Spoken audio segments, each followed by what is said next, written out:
మరి శ్రీకాంత్ ఇక్కడ మేడిపల్లి తమ్ముడిది, అనంతారం మేడిపల్లి భువనగిరి పక్కన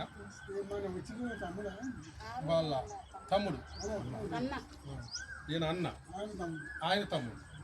చాలా సంతోషం. ఈరోజు దేవుని కొరకు బ్రతుకుతూ బాప్తిసం పొందడానికి ఎంతో సిద్ధపడ్డాడు. మరి తమ్ముడు శ్రీకాంత్ని కొన్ని విషయాలు అడుగుతున్నాం. తమ్ముడు శ్రీకాంత్, యేసు ప్రభువు నమ్ముకుంటే నీకు నెల పైసలు ఇస్తారని కానీ, లేకపోతే ఏదన్నా పొలం ఇస్తారనో, ఏదన్నా ప్లాట్ ఇస్తారనో ఎవరన్నా చెప్పారా?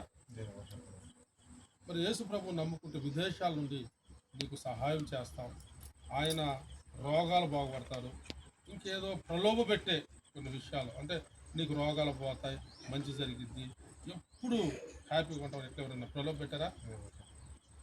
మరి యేసు ప్రభువు నమ్ముకుంటే మేము నీకు సహాయపడతామనో, నిన్ను ఆదుకుంటామనో, లేకపోతే ఏదో కలిసి వచ్చింది నీకు వస్తువులు ఎవరైనా ఇస్తారనో ఎవరైనా చెప్పారా? ఎవరు చెప్పలేదు. మరి ఎవరు చెప్పలేదు ఏదైనా ఇస్తారని, పైసలు ఇస్తారని. మరి నీ అంతా నువ్వే యేసు ప్రభువును నమ్ముకున్నావా? వెరీ. మరి యేసు ప్రభు రక్షకుడు అని నమ్మావా? యేసు ప్రభు మరణమును జయించి తిరిగి లేచారని నమ్ముకున్నావా? వెరీ.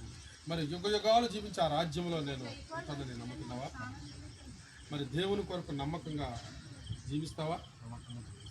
కొన్నిసార్లు శ్రమలు రావచ్చు, దేవుని నమ్మినా వస్తాయి, నమ్మకపోయినా వస్తాయి. కొన్నిసార్లు కష్టాలు రావచ్చు, శ్రమలు రావచ్చు. అలాంటి సమయాలలో దేవుని కొరకు నమ్మకంగా ఉండగలవా? Very good.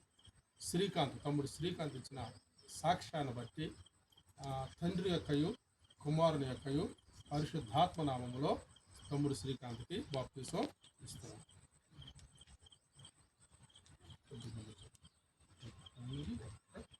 తండ్రి, కుమార, పరిశుద్ధాత్మ నామంలో తమ్ముడు శ్రీకాంత్కి బాప్తిసం ఇవ్వడం జరుగుతుంది.